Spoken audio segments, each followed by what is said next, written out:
Today we're going to do some Imperial Guard Rough Rider conversions, and I'm going to do it for my Cadian collection. First we want to detach these parts off the sprues. Next we want to remove this, which is the strap the rider would hold on to. So we're going to clean up the mould lines first, and then I'll show you what we do with this. I would suggest you start with the large area on the neck, and you just need to pull your knife down and peel it off, making sure that it gets smooth to the neck. This part here takes a little bit more time. Basically what we want to do is you want to keep cutting it like this. So as you cut one side and then cut into the other side, that little piece here, you still want to keep that, that's the bit, we still want that. This is how it looks when it's finished.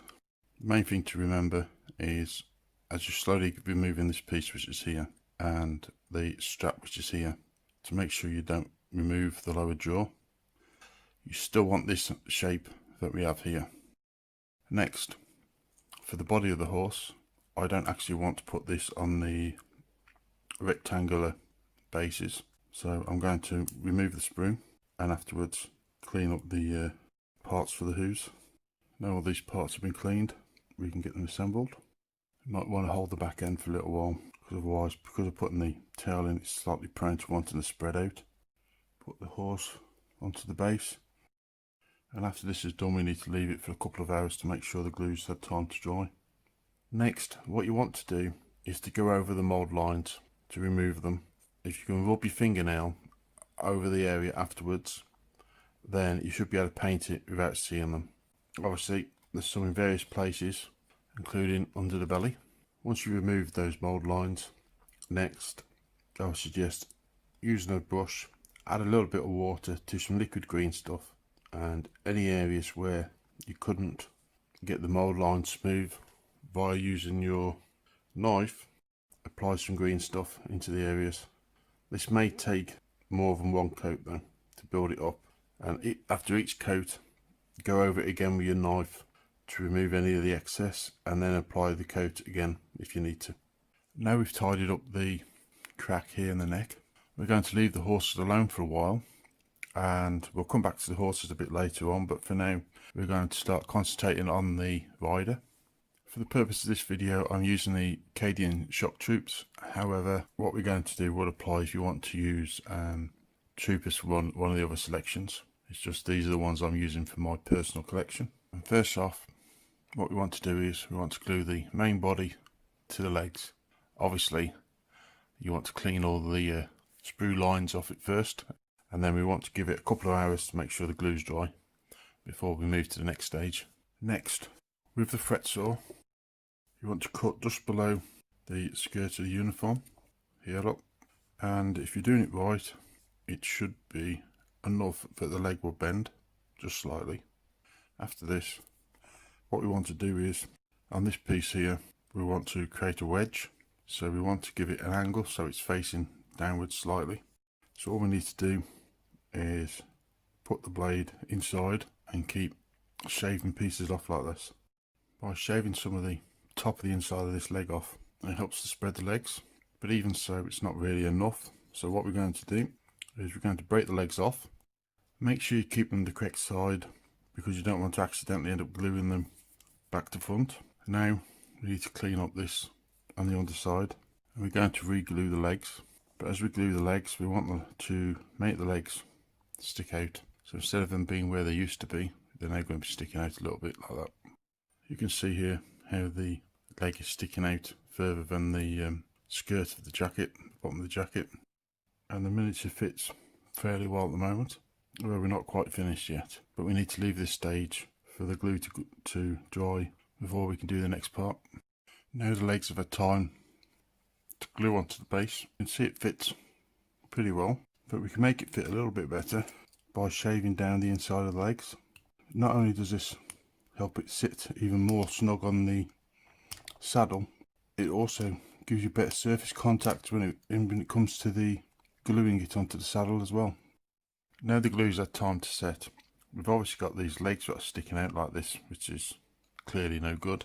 So what we want to do now is get a little bit of green stuff and just sculpt up the bottom of the jacket.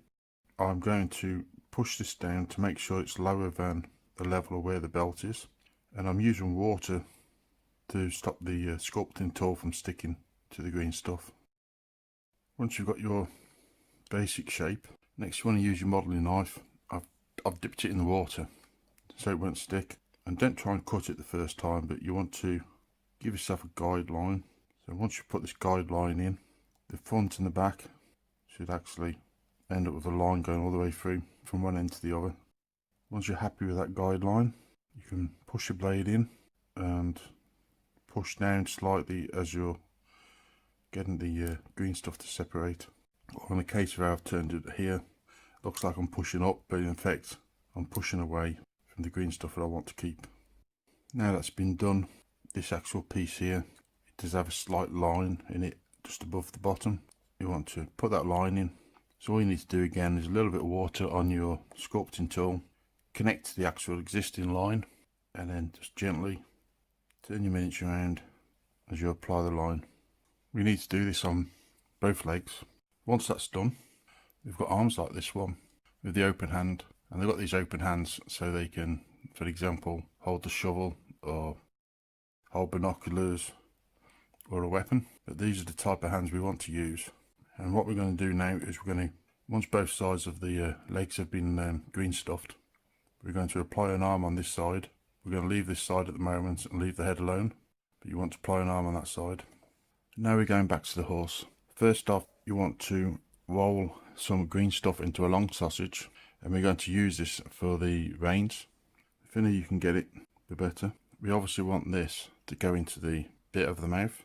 So what I suggest is get some sort of tool which is flat on one end, apply some water onto the end of your tool, and then you want to gently press it to where the bit is for now, and then you can leave it like that until it dries. I'm taking that extra piece off because obviously with the weight of it I'll just push it down. You want to give this a chance to cure, and while it's cured into the shape that you want it to be. And again, just do the same on the other side, and there's your reins. Next, with the green stuff dry, we want to loosen this off, and as you can see from the underside, you can see here where it was connecting. So we want to trim this down now, and then we can glue this next to the bit. When you're doing this, you may also want to glue the veins onto the hand as well. I would suggest though, because of the way the glue will come out of your super glue, that you won't want to apply it directly. It might be best to a little bit of glue on something else. As an example, I have a little tin I use, and as super glue tends to block up sometimes, I have an old blade in the tin, and what I've used is I use that little blade to get a little bit of glue, put the glue on the hand and then apply it, rather than ending up with too much glue on there. Next, what we're going to do is we're going to apply the arm that goes on this side.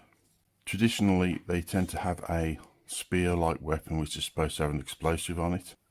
If you want to do that, one option would be, for example, to get a spear from a different model, and you could, for example, glue some grenades onto the end of the spear to represent it. However, personally, I want the models to look a bit more modern, so I want to stick to using the actual laser rifles. And if you collect Imperial Guards, you'll know that the laser rifle would actually go from here against the chest, which obviously won't fit into this area. Also, if you look at the laser rifles, most of them would have a hand here, where some of them don't. So I would suggest picking the ones that don't have the hand. What we want to do next with one of these is we want to cut this section here. Once it's been cut, you want to then re-glue it, and you want to try and keep the shoulder and the weapon in line. You've got this piece here sticking out. So next, you want to trim that down, and now we can glue it in place. Finally, we've got to put the head in place, and backpacks and grenades, attachments. This is the finished result of our Imperial Guard Cadian Rough Rider, or a Astra Militarum, depending on how you prefer to call them. Remember, if you like this video, to subscribe, and also check out some of my other miniature conversions. Here's a little extra tip. All the other models have been holding the reins with the left hand side. However, if you use this piece here, which is an arm holding a grenade, and you chisel out the grenade with your modelling knife. Then you'll be able to put the vanes into this hand instead on the right hand side.